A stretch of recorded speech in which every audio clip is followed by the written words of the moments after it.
بسم اللہ الرحمن الرحیم۔ بسم اللہ والحمدللہ والسلام علی رسول اللہ۔ نہایت ہی محترم سامعین و ناظرین، اللہ تعالیٰ کا لاکھ شکر کہ اللہ تبارک و تعالیٰ کے فضل و کرم سے میں آپ کے سامنے آج ایک اور ویڈیو پیش کرنے لگا ہوں، جس میں آپ کو چند باتیں سکھائی اور بتائی جائیں گی۔ اس کا جو عنوان ہے وہ اذان ہے، یعنی پہلے غسل کا ذکر کیا، پھر وضو کا، پھر اس کے بعد جو وضو کے ساتھ تعلق رکھنے والے مسائل تھے، اور اس کے بعد آج میں آپ کے سامنے اذان کے متعلق بتاؤں گا کہ اذان کب شروع ہوئی، سب سے پہلی اذان کس نے دی، اور اذان کب رائج ہوئی، اور اذان کے متعلق کس نے کیا رائے دی، کن کن موقعوں پر اذان دینا مستحب ہے اور کن موقعوں پر اذان نہ دی جائے۔ تو یہ سب باتیں اس ویڈیو کے اندر آپ دیکھ سکیں گے، لیکن اگر ابھی تک آپ نے ہمارے چینل کو سبسکرائب نہیں کیا تو پہلے آپ سبسکرائب کر لیں، تاکہ ہر آنے والی نئی ویڈیو آپ تک پہنچ سکے اور آپ اس دینی اور اسلامی معلومات سے آگاہ ہوتے رہیں۔ آئیے میں آپ کے سامنے مشکات المصابیح کی حدیث مبارک پیش کرنے لگا ہوں کہ اللہ تبارک و تعالیٰ کے پیارے حبیب امام الانبیاء علیہ السلام سے مروی حدیث مبارک ان انس قال ذکر النار والناقوس فذکر الجہود والنصارى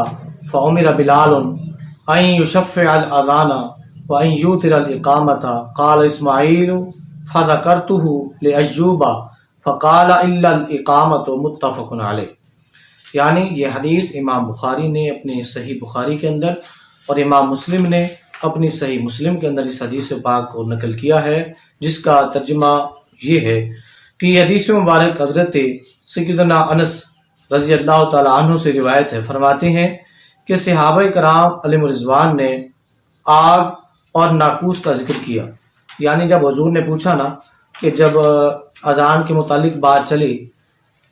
نماز کے متعلق کہ نماز کے لیے ویسے پہلے ابتداءً رائج یہ تھا، پہلے آپ یہ بات ذہن میں رکھیں کہ ابتداءً یہ طریقہ تھا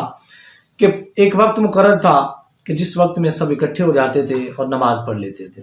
لیکن اس کے بعد پھر پیارے آقا علیہ السلام نے یہ پوچھا کہ کوئی ایسا عمل یا ایسا طریقہ مختص کر لیں جس کے ساتھ سارے صحابہ تک آواز پہنچ جائے اور سارے صحابہ نماز کے لیے حاضر ہو جائے۔ تو ان میں سے کسی صحابی نے عرض کیا رسول اللہ صلی اللہ علیہ وسلم ناقوس بجایا جائے، یعنی الارم بجایا جائے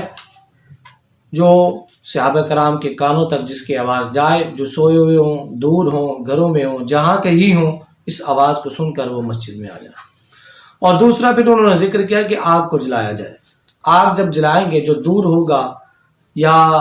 جو گھروں میں ہوں گے ان تک روشنی پہنچے گی تو وہ نماز کے لیے حاضر ہو جائیں گے۔ لیکن یہ آگ کا ذکر اس لیے کیا ہے کہ پہلے وقتوں میں جو بڑے بڑے قبائل کے سردار ہوتے تھے وہ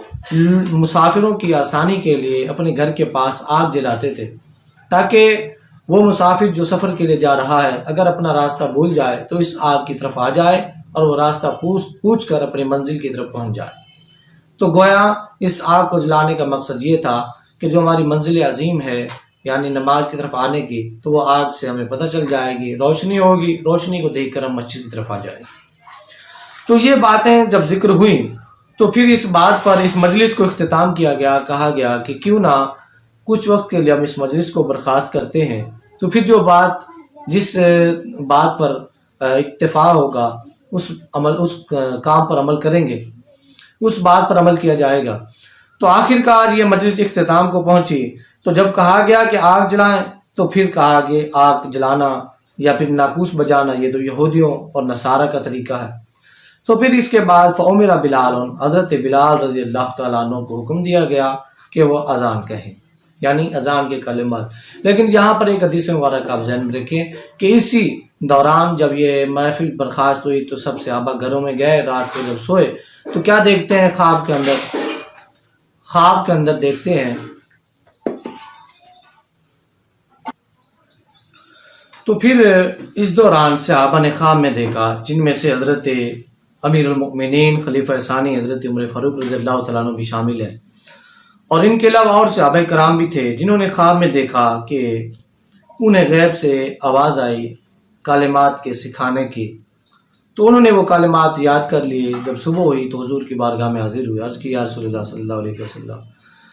امیر المومنین حضرت عمر فاروق نے عرض کی یا رسول اللہ، میں نے رات کو خواب میں یہ کلمات سنے ہیں جو غیب سے آواز آ رہی تھی۔ اور دوسرے صحابی بھی حاضر ہوئے، اسی طرح حضور نے فرمایا کہ یہ کلمات حضرت بلال رضی اللہ تعالیٰ عنہ کو سکھا دو، وہ اذان ان لفظوں سے کہیں۔ اب اذان کہتے کسے ہیں؟ اذان کہتے ہیں دعوت دینا، بلانا، آواز دینا، جو اذان کا مطلب ہے، یعنی بلانا، دعوت دینا۔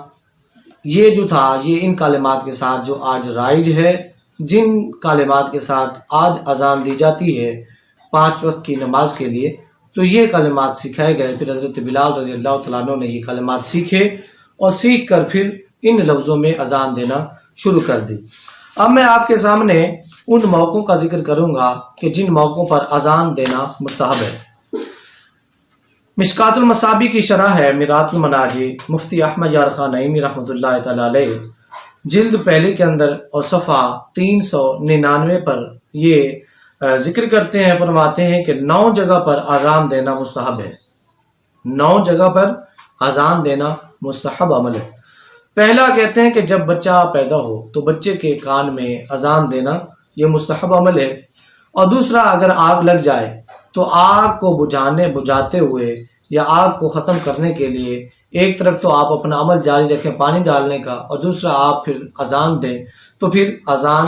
دینے سے جو آگ لگ چکی ہے وہ آگ ختم ہو جائے گی۔ اور تیسرا موقع آپ فرماتے ہیں کہ جنگ کے اندر جب جنگ جاری ہو، دشمن اور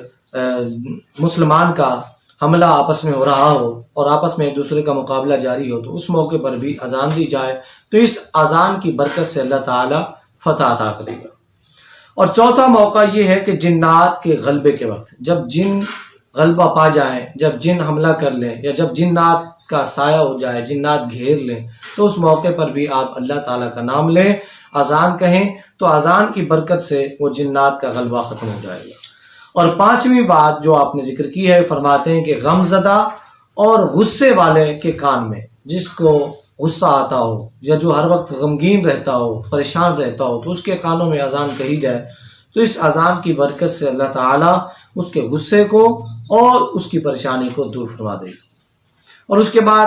پھر فرماتے ہیں کہ مسافر جب راستہ بھول جائے، یعنی جو سفر کر رہا تھا اور راستہ بھول گیا، تو راستہ بھولتے ہوئے بھی اذان دے دے، تو اللہ تعالیٰ کے نام کی برکت سے اس کو غیب سے فتح ملے گی، غیب سے اس کو راستہ بتایا جائے گا، غیب کی طرف سے اس کے ذہن میں، اس کے دل و دماغ میں راستے کی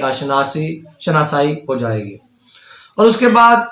مرگی والے کے پاس، جس کو مرگی کا مرض ہو، تو مرگی والے کے پاس بھی اذان دی جائے تو اللہ تعالیٰ اس کو اس مرض سے شفا عطا فرمائے گا۔ اور پھر اس کے بعد جب آپ میت کو قبر میں اتارنے کے بعد جب اس پر مٹی ڈالتے ہیں، تو مٹی ڈالنے کے بعد جب اس کو قبر کے سپرد کرتے ہیں، سپرد کرنے کے بعد جب جو لوگ جانے لگیں، تو اس وقت اس کی قبر پر اذان دینا مستحب عمل ہے۔ اور یہ جو 9 موقع ہیں جن پر اذان دینا مستحب ہے، تو ان 9 موقعوں کو در مختار اور شامی کے اندر جو فقہ کی معتبر کتابیں ہیں، ان کتابوں کے اندر بھی یہ 9 موقع ذکر کیے گئے ہیں کہ جن موقعوں پر اذان دینا مستحب عمل ہے۔ اس کے بعد اب آپ کو یہ بتاؤں کہ اذان پہلی مرتبہ کس نے دی۔ اذان سب سے پہلی جو دی گئی وہ حضرت سیدنا جبرائیل امین علیہ السلام نے معراج والی رات جب حضور علیہ السلام نے بیت المقدس میں انبیاء کی امامت کرائی، تو اس وقت بیت المقدس کے اندر معراج والی رات سب سے پہلی جو اذان کہی وہ حضرت سیدنا جبرائیل امین نے کہی۔ اور اس کے بعد جب مسلمانوں پر ہجرت کے بعد سن 1 ہجری میں پھر یہ دوبارہ اذان شروع ہوئی، جس کا ذکر جو میں نے آپ کے سامنے کیا۔ تو پھر یہ اذان جو ہے 5 وقت کی نمازوں کے لیے اور جمعہ کے لیے یہ اذان جو ہے سنت مبارکہ ہے۔ یہ اذان 5 وقت کی نماز کے لیے اور جمعہ کے لیے، اور اس کے علاوہ نماز جمعہ ہے، نماز استسقاء ہے، یا یہ ان موقعوں پر اذان دینا سنت مبارکہ نہیں ہے۔ 5 وقت کی نماز ہے، یا اس کے علاوہ یوں کہیں کہ جمعہ کے دن جمعہ کی نماز ہے، تو ان موقعوں پر اذان دینا سنت عمل ہے، سنت مبارکہ ہے۔ تو اس کے بعد اب آپ کے سامنے میں یہ ذکر کرتا ہوں کہ اذان کا فائدہ کیا ہے، اذان کا ثواب کتنا ہے، اذان دینے پر اللہ تعالیٰ کی کتنی رحمت برستی ہے، اذان دینے والے کو اللہ تعالیٰ کی طرف سے کیا انعام ملتا ہے۔ حدیث مبارک میں پیارے آقا امام الانبیاء علیہ الصلوۃ والسلام کا پیارا پیارا فرمان جو میں اب آپ کے سامنے ذکر کرنے لگا ہوں، حضور نے فرمایا، جو روایت کرنے والے حضرت عبداللہ بن عباس رضی اللہ تعالیٰ عنہ ہیں، فرماتے ہیں کہ اللہ کے رسول صلی اللہ علیہ وسلم نے ارشاد فرمایا، جس نے 7 سال 7 برس صرف ثواب کے لیے اذان دی تو اس کے لیے آگ سے خلاصی لکھ دی جاتی ہے۔ تو یہ حدیث مبارک جو میں نے آپ کے سامنے بیان کی ہے، تو یہ حدیث امام ترمذی نے اپنی صحیح ترمذی کے اندر، جامع ترمذی کے اندر، اور امام ابو داؤد نے اور امام ابن ماجہ نے بھی اس حدیث مبارک کو ذکر کیا ہے۔ تو اس پر موقع پر جو ذکر کیا گیا اذان کا، یعنی جو ثواب کے لیے اذان دے، تو وہ یہ ہے کہ بغیر تنخواہ 7 سال اذان دے، بغیر تنخواہ کے 7 سال اذان دے تو اللہ تبارک و تعالیٰ اس بندے کو جہنم سے آزادی اور جنت میں داخلے کا پروانہ یعنی ٹکٹ عطا فرماتا ہے، جو قیامت میں اسے دیا جائے گا، جس سے بغیر کھٹکھٹائے وہ دوزخ سے گزر کر جنت میں داخل ہو جائے گا۔